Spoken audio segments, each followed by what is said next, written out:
saya Vina Anissa Mintati. Kali ini kita akan bahas topik yang menarik nih, apalagi buat kalian para mahasiswa. Kita mau ngobrolin tentang di balik sepi menelusuri turunnya minat organisasi di kampus. Nah, bener banget nih, akhir-akhir ini kita tuh sering banget dengar cerita kalau minat organisasi di kampus itu sekarang lagi menurun. Nah, itu apa iya sih dan kenapa faktor yang menyebabkan minat mahasiswa di kampus itu organisasinya berkurang gitu? Ya, makanya hari ini kita udah undang dua narasumber yang spesial yang punya pengalaman dan insight yang keren soal dunia organisasi. Langsung aja kita sapa Kak Hafiz dan Kak Diva. Tunggu dulu, karena aku ada pantun sedikit nih, mungkin boleh dibantu cakep ya? Oke. Makan siang lauknya cumi. Cakep. Nikmatnya kalau disanding minuman. Cakep. Selamat datang kakak-kakak di Podmi. Biar sayang, mari kita kenalan. Asik. Karena kata pepatah kan tak kenal maka tak sayang. Oke, langsung aja. Halo Kak Hafiz, Kak Diva. Apa kabar hari ini? Ya, alhamdulillah baik ya. Cerah ini juga cerah seperti enggak seperti hari-hari sebelumnya. Iya sih. Lagi cerah ya hari ini. Ya, senang banget bisa ngobrol sama kalian berdua. Mungkin sebelum mulai, Kak Hafiz dan Kak Diva boleh kenalin diri dulu. Mulai dari Kak Hafiz dulu. Oke, terima kasih teman-teman semuanya. Kenalin semuanya, nama aku Hafiz dari jurusan Hubungan Internasional angkatan 2021 Fakultas Ilmu Sosial dan Ilmu Politik. Oke, halo Kak Hafiz. Halo Kak Hafiz. Baik, Kak Kayaknya Kak Diva. Diva. Kayak aku Khairunisa Diva, bisa dipanggil Diva dari Ilmu Politik angkatan 2021. Oke, halo Kak Diva. Wah, keren banget nih. Pastinya Kak Hafiz dan Kak Diva itu punya banyak banget pengalaman dan juga ilmu terkait dengan organisasi ya. Oke. Langsung aja kita masuk ke pembahasan kita tentang apa sih sebenarnya itu organisasi dan kenapa sih minat organisasi buat mahasiswa itu saat ini menurun. Nah, dari aku sendiri tuh ada pertanyaan ya. Mungkin dari Kak Hafiz, pendapat Kak Hafiz, organisasi itu apa sih gitu? Oke, teman-teman semua, kalau kita ngomongin organisasi ya, tentu kita kebayang kayak satu perkumpulan orang-orang yang sibuk ngurusin program, kemudian punya targetan tertentu dan lain sebagainya. Jadi sebenarnya organisasi itu kan definisi sederhananya adalah sekumpulan orang yang punya tujuan bersama, gitu. Punya tujuan bersama yang mana organisasi tersebut nantinya bisa untuk menghimpun tujuan dari anggota-anggotanya, gitu. Sehingga tujuan dari organisasi itu sejatinya adalah tujuan dari orang-orang atau anggota-anggota yang terlibat di dalamnya. Berarti memang kumpulan dari tujuan per orang organisasinya gitu ya? Iya, betul sekali. Untuk mewujudkan tujuan dari organisasi tersebut. Ya, betul. Oke. Mungkin dari Kak Diva gimana? Kalau aku lihat dari kacamata mungkin individu ya, organisasi itu wadah atau ruang untuk kita bereksplorasi pada bidang tertentu gitu. Jadi tujuan utamanya ya dari kita itu eksplor di bidang itu dengan organisasi. Wadah untuk bereksplorasi. Oke. Kalau boleh tahu, kalian itu udah ikut organisasi sejak kapan dan alasan tertarik untuk join organisasi itu kenapa awal mulanya? Boleh dari Kak Hafiz dulu? Oke, organisasi ya sebenarnya ketertarikan masuk organisasi itu awal-awal mungkin belum begitu terlihat ya, apalagi semenjak di SMP itu sebenarnya sudah ikut organisasi di intra sekolah, tapi kebetulan masih karena agak terpaksa waktu SMP itu, tapi kemudian setelah masuk ke sekolah menengah atas di SMA, karena kebetulan SMA juga di boarding ya, di asrama gitu, jadi terbatas sekali kalau mau keluar atau mau berinteraksi dengan orang-orang lain gitu selain dari lingkup asrama tersebut. Jadi sebenarnya awal mula tertarik organisasi sih sebenarnya lebih minat untuk berjejaring sih awal mulanya itu, karena dengan ikut organisasi kan kita bisa ikut forum-forum atau kegiatan-kegiatan pelajar di luar sekolah gitu, di luar asrama, sehingga sebenarnya curi-curi kesempatan buat main aja sih sebenarnya awal-awal tertarik organisasi gitu. Sehingga sebenarnya dari mulai keinginan berjejaring tersebut di SMA itu pada akhirnya juga semakin memperdalam, ternyata organisasi itu seru juga ya, bisa kenal orang-orang baru, bisa ngelakuin proyek-proyek bersama gitu, sehingga kita pun nggak monoton kehidupannya, bisa lebih seru dan mungkin bisa lebih banyak kenal teman-teman baru dan lain sebagainya. Oke, berarti mungkin berawal dari keterpaksaan, terus mencoba-coba berakhir dengan suka gitu ya? Iya. Oke, kalau dari POV-nya Kak Diva gimana? Kalau dari aku dari SMP kebetulan ikutnya itu dulu OSIS, dan di OSIS itu kebetulan emang secara kultur di SMP itu jadi salah satu organisasi yang bergengsi gitu di SMP. Jadi kalau misalnya ikut OSIS jadi lebih kenal kakak kelas, jadi lebih kenal banyak guru, jadi lebih banyak privilege yang tidak umum didapatkan oleh pelajar biasa gitu. Jadi awalnya dari situ gitu. Terus kemudian kenapa kemudian akhirnya tertarik lanjut berorganisasi di waktu SMA, karena lebih banyak varian pilihannya di SMA tentunya. Ada berbagai jenis organisasi yang fokus pada bidang tertentu. Dulu tuh waktu aku SMA itu ikut di bidang IT, jurnalistik sama kerohanian. Nah, selain itu juga masih ada bidang lain lagi, cuman karena aku fokusnya di 3 itu, jadi ikutnya di 3 itu kayak gitu. Berarti memang minat ya dari Iya, minatnya karena ya minat pada bidangnya terlebih dahulu sebenarnya, kemudian di organisasinya kayak gitu. Oke. Keren banget, bisa jadi banyak organisasi gitu ya. Itu dalam dengan Mbak Diva ini. Nah, mungkin aku mau tanya POV dari Mbak Diva nih. Di era sekarang itu memang Mbak Diva ya, minat organisasi itu lagi turun apa nggak sih? Kebetulan karena aku sedang dan pernah berorganisasi di kampus ini, dapat dilihat sedikit banyak menurun ya, karena banyak hal-hal yang bisa ditawarkan selain organisasi gitu, seperti magang, mungkin MBKM, atau mungkin fokus pada hal-hal yang sifatnya lomba ilmiah, atau mungkin hal yang sifatnya kewirausahaan yang tidak harus itu ada di organisasi. Jadi memang sedikit banyak menurun gitu ya. Kalau dari Kak Hafiz merasakan juga atau enggak? Ya sebenarnya kan Hafiz sama ya merasakan gitu, karena organisasi itu kan dari dulu memang apalagi di kampus ya, itu kan sudah suatu hal yang nggak bisa terpisahkan antara mahasiswa dengan aktivitas di organisasi gitu. Tapi semenjak beberapa tahun terakhir mungkin bisa kita rasakan bersama teman-teman, kayak minat teman-teman buat berorganisasi itu menurun gitu. Dampaknya apa? Dampaknya adalah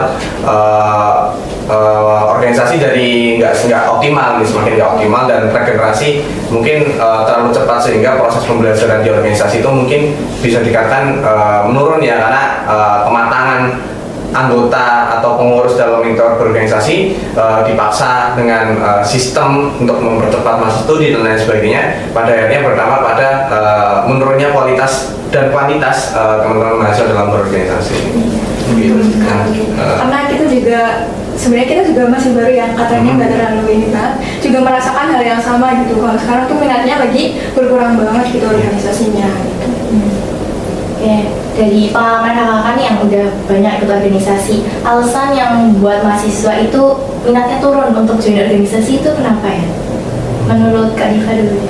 Kalau aku mungkin karena ini ya, organisasi itu memakan jangka waktu yang lama, dan kita kebetulan kita yang ada di sini tuh Gen Z ya, teman-teman semua, teman-teman di sini rata-rata Gen Z, dan Gen Z itu secara budaya kita tuh lebih senang hal-hal yang sifatnya pragmatis gitu, cepat betul, dan hasilnya menjanjikan gitu, ada hasil nyatanya yang bisa mungkin jadi dampak buat diri sendiri gitu. Nah, organisasi, kebanyakan organisasi pada zaman sekarang itu kurang bisa menjual nilai organisasinya, atau mungkin kurang bisa menawarkan memang apa yang bisa diperoleh dari organisasi tersebut gitu. Padahal sebenarnya banyak banget manfaat yang bisa kita dapat di organisasi tersebut kayak gitu. Kalau dari Kak Hafiz gimana? Tapi pertanyaannya apa? Ini ya, kenapa bisa menurun minatnya? Sebenarnya kalau bicara soal itu mungkin bisa jadi satu pembahasan sendiri ya, satu topik diskusi sendiri. Cuman secara garis besar sih memang tadi sudah disampaikan oleh Mbak Diva bahwa organisasi itu perlu beradaptasi sebenarnya, beradaptasi dengan kondisi yang ada di sekitarnya. Pun catatan khususnya melalui sistem pendidikan sebenarnya di beberapa tahun terakhir ini kita kan dihadapkan dengan MBKM ya, kurikulum MBKM gitu, yang mana kurikulum tersebut mencoba untuk menyatukan ranah pendidikan dengan ranah industri masa kampus gitu, sehingga orientasi pendidikan bergeser yang awalnya untuk mengaplikasikan tridakom perguruan tinggi, bergeser hanya untuk aku mau lulus mau kerja apa gitu. Nah, itu yang sebenarnya tantangan terbesar kita sebenarnya teman-teman, dalam bagaimana organisasi ini bisa selalu direlevansikan, diadaptasikan dengan kondisi yang ada di tengah-tengah mahasiswa. Oleh karena itu memang ke depan organisasi memang benar-benar bisa mengembangkan skill yang dimiliki oleh anggotanya gitu. Bukan hanya sekedar tempat buat prokeran ya. Kadang kita organisasi terbatas pada mau ngomongin program apa nih gitu. Kemudian prokernya udah selesai, laporan pertanggungjawaban udah gitu. Tapi kita berbicara soal organisasi ini, kira-kira bisa nggak sih membawa diriku itu mendapat relasi yang luas atau bisa menambah skill baik hard maupun soft yang ada dalam diri pribadi gitu. Kemudian bagaimana organisasi ini bisa beradaptasi dengan kesibukan-kesibukan akademik yang dihadapi oleh mahasiswa sekarang gitu. Karena memang ya ketika kita belajar soal organisasi, kita nggak hanya secara pragmatis dihadapkan pada kamu ikut organisasi ini bisa kerja di sini loh, nggak gitu. Tapi kamu berorganisasi ini, kamu bisa menjadi pribadi yang seperti ini gitu, dan akhirnya bisa kemudian menjalani kehidupan pasca kampus dengan lebih baik gitu. Nah ini sebenarnya jadi alasan fundamental ya, alasan mendasar kenapa minat organisasi dari teman-teman mahasiswa di era sekarang itu memang menurun gitu. Secara garis besar mungkin demikian. Mungkin dari Kak Diva sama Kak Wi sendiri, aku ada pertanyaannya. Dari kalian berdua merasa nggak sih kalau influencer sekarang itu juga banyak banget memberikan arahan-arahan untuk mahasiswa baru dan khususnya gitu ya. Kalau mereka mau jadi mahasiswa baru, itu langkah apa yang mereka akan lakukan? Nah biasanya tuh influencer itu akan memberikan beberapa tips gitu. Nah itu dari aku sendiri ketika scroll gitu ya, reels gitu segala macam. Di situ aku juga merasa bahwasanya itu mempengaruhi juga gitu. Karena terkadang influencer itu nggak mengarahkan mereka untuk explore di organisasi gitu.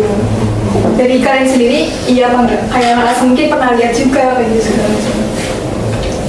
Mungkin kalau dari yang pernah aku lihat ya, influencer tuh lebih ke ini sih, menjual hal yang memang sifatnya ini ada nilainya gitu. Jadi kayak misal atau mungkin ada output yang benar-benar terasa gitu. Jadi mungkin misal mereka lebih menginfluence soal kayak magang atau mungkin internship itu karena memang ada nilai jualnya di situ gitu. Kalau misalnya organisasi kan sifatnya sangat valuable ya. Jadi sangat kalau mau influencer nge-influence itu tuh kayaknya mungkin kurang gitu loh. Tapi harus ada influencer yang promosi organisasi gitu ya. Iya, harusnya ada. Berarti memang mungkin tadi juga dijelaskan sama Kak Diva ya terkait ini kalau gengsi itu mungkin lebih sukanya itu yang simpel terus dapat gitu ya. Yang pasti aja. Iya, gitu ya. Di PPA yang pasti aja. Di TPA, oke. Lanjut ya. Gimana sih upaya bagi mahasiswa untuk meningkatkan minatnya dalam berorganisasi? Menurut Kak Bisu itu? Bagaimana meningkatkan teman-teman mahasiswa supaya aktif berorganisasi? Nah sebenarnya ini jadi PR buat kita semua ya teman-teman yang aktif di organisasi, bahwa tadi sudah sempat disinggung di awal bahwa sebenarnya organisasi itu perlu diadaptasikan sebenarnya teman-teman, diadaptasikan dengan kondisi yang ada di lingkungan kita sekarang gitu. Kalau memang organisasi itu nantinya harus bakal eksis dan tetap akan eksis, tentu itu jadi PR kita, kira-kira apa sih yang dibutuhkan teman-teman gitu. Jadi ketika kita membuat sebuah program, sebuah project itu jangan hanya berorientasi pada ini kayaknya bagus nih gitu. Diaplikasikan, diimplementasikan. Ya pada akhirnya sebenarnya itu udah mainstream gitu. Tapi gimana caranya kita bisa membuat program, buat project yang itu tuh benar-benar dibutuhkan gitu. Benar-benar dibutuhkan. Jadi orientasinya adalah bagaimana kebutuhan mahasiswa itu bisa terpenuhi. Nah, mungkin teman-teman di Fakultas Ekonomi lebih paham ya gimana celahnya untuk mencari inovasi itu gimana sih gitu.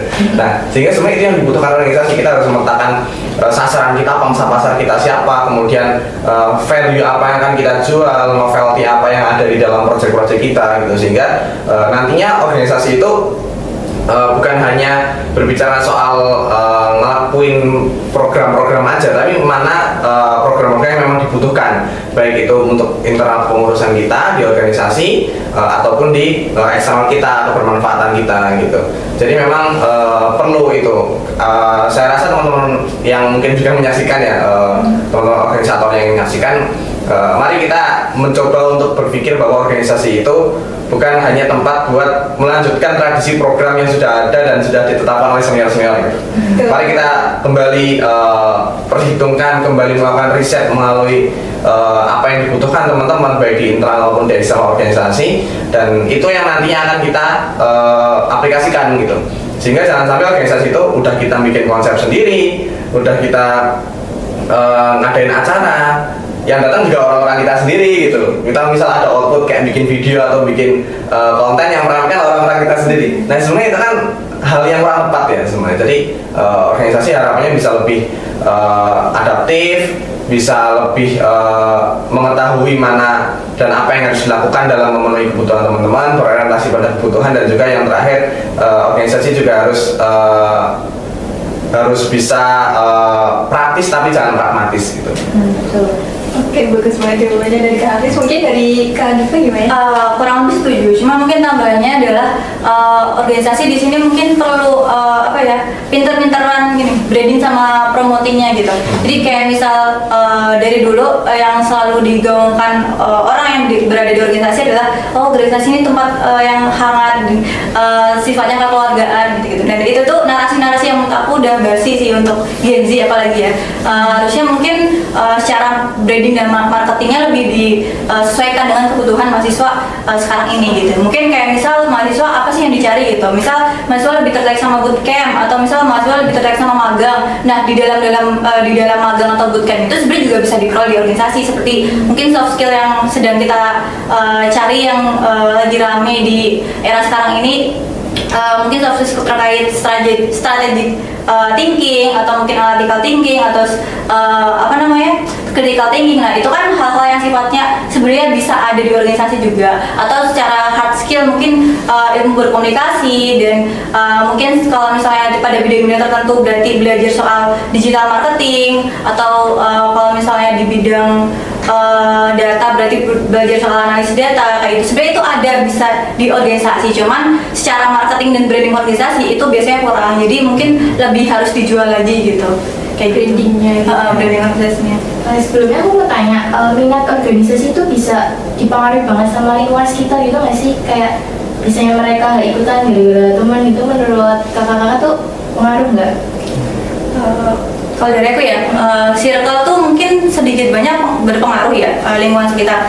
Cuman ya karena ada yang namanya FOMO kan. Biasanya mungkin ada sedikit banyak pengaruh. Cuman kalau mungkin untuk taraf mahasiswa ya, karena mahasiswa itu lebih individualis daripada pelajar. Jadi sebenarnya sedikit berpengaruh sih, misalnya kayak tidak terlalu banyak ada pengaruhnya gitu lingkungan sekitar tuh, karena ketika kita sudah menjadi mahasiswa itu umumnya kita mengambil keputusan ya berdasarkan pilihan kita sendiri gitu, bukan ikut-ikut teman gitu. Cuma ya masih ada beberapa orang yang mungkin memang masih terpengaruh lingkungan gitu.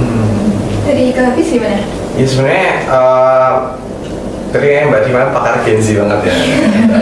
Nah terkait FOMO ya sebenarnya teman-teman. Nah sebenarnya FOMO ini memang jadi satu fenomena yang umum terjadi ya di kalangan baik kita sadari maupun enggak, dan sebenarnya secara sosiologis memang FOMO itu jadi satu, mungkin istilahnya nggak FOMO ya, tapi memang bagaimana lingkungan sekitar, orang-orang di sekitar individu ini bisa pada akhirnya mempengaruhi individu yang menjadi objek dari sebuah komunitas itu memang sangat berpengaruh teman-teman semua. Sehingga dari lingkungan, mungkin dari satu circle kita, satu tongkrongan kita yang magang 1, 2 gitu, ujung-ujungnya semuanya magang gitu, ujungnya semuanya nggak menganggap organisasi itu sebuah kepentingan gitu.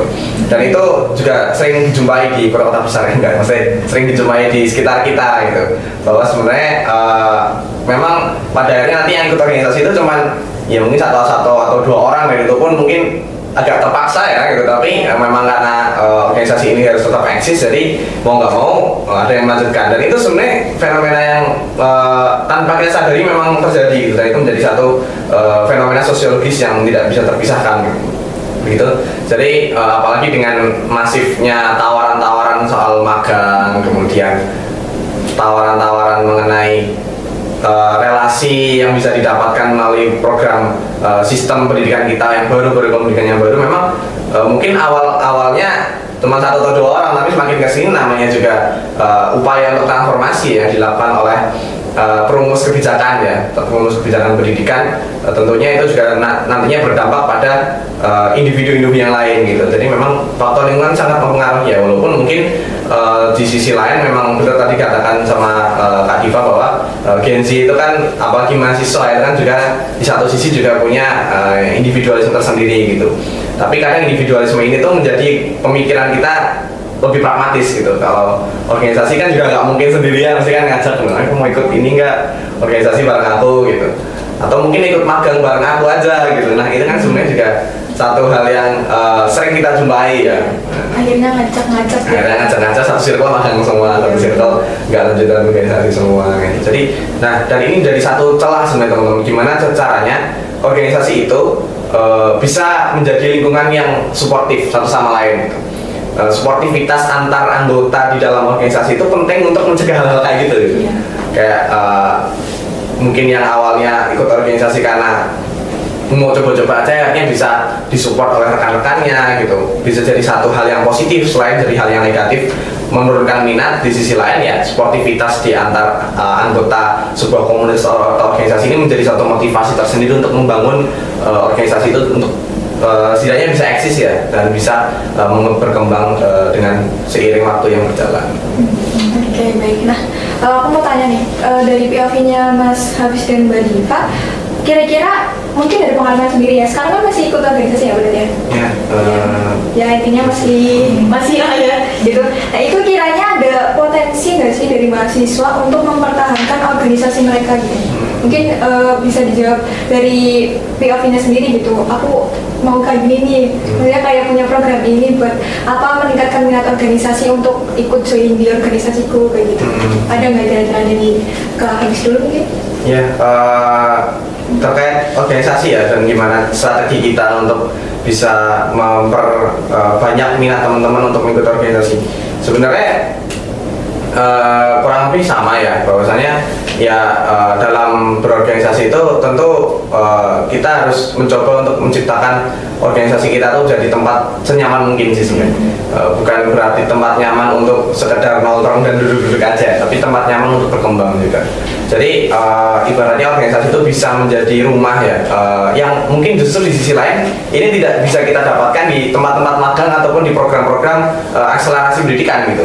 Bahwa organisasi ini jadi tempat untuk kita bisa saling mensupport gitu. Kemudian di sisi lain bisa jadi tempat untuk mendapatkan kenyamanan ya mungkin bahasanya, atau tempat yang bisa dijadikan wadah untuk berkembang, bereksplorasi.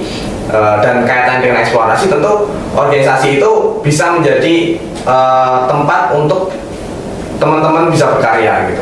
Jadi pengkaryaan di dalam organisasi itu bukan hanya kaitannya dengan gimana caranya kita bisa lanjut program, tapi bisa kita mengembangkan organisasi, kemudian mempertahankan eksistensi organisasi gitu. Tentu dengan berbagai dinamika yang dihadapi gitu.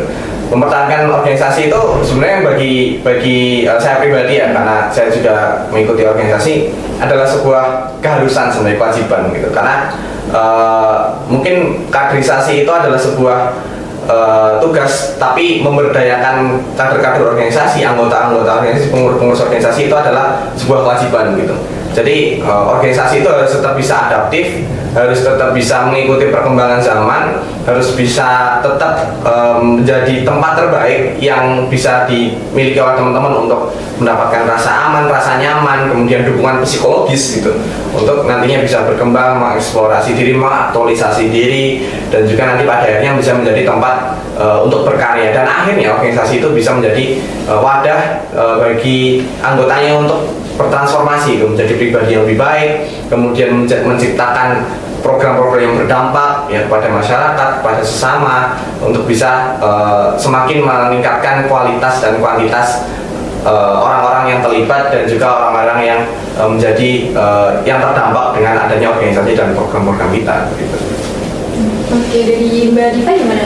Kalau aku mungkin gimana ya, coba caranya mungkin agar jenjang pengkaderan itu tidak terhenti begitu saja. Jadi di sini kita sebagai organisator di dalamnya sebenarnya ada sebuah kewajiban tidak tertulis untuk mempertahankan organisasi tersebut kan. Nah kalau dari kacamata aku berarti kita itu harus jadi fasilitator nih, fasilitator dari orang-orang yang memang awalnya acuh tak acuh atau nggak minat, sampai akhirnya nyemplung gitu, sampai akhirnya nyemplung ke organisasi tersebut. Caranya gimana? Caranya berarti kita harus memperluas relasi dan nyari yang memang ternyata ada sebagian orang atau beberapa orang yang memang sebenarnya minat pada bidang tertentu, tapi mereka mungkin kurang mendapatkan informasi atau mungkin nggak ada temen aku yang di situ gitu, atau mungkin aku masih ragu kayak gitu kan. Nah, kita sebagai orang yang ada di dalam organisasi tersebut harusnya mungkin bisa untuk lebih memberikan jawaban-jawaban terhadap kekhawatiran mereka atau kegelisahan mereka kenapa mereka belum join kayak gitu. Oke, baik. Mungkin berarti intinya sebenarnya ada dari diri kita sendiri gitu ya, ikut organisasi untuk mempertahankan eksistensi organisasi mereka gitu ya. Dari kalangan ya, rate 1 sampai 10 seberapa penting sih ikut organisasi untuk mengembangkan diri, terutama untuk diri mahasiswanya sendiri gitu. Berapa Dev? Berapa ya? Ini satu-satu berapa ya? Iya. Tadi gua berapa nih? Kalau aku sih sebenarnya ya 8.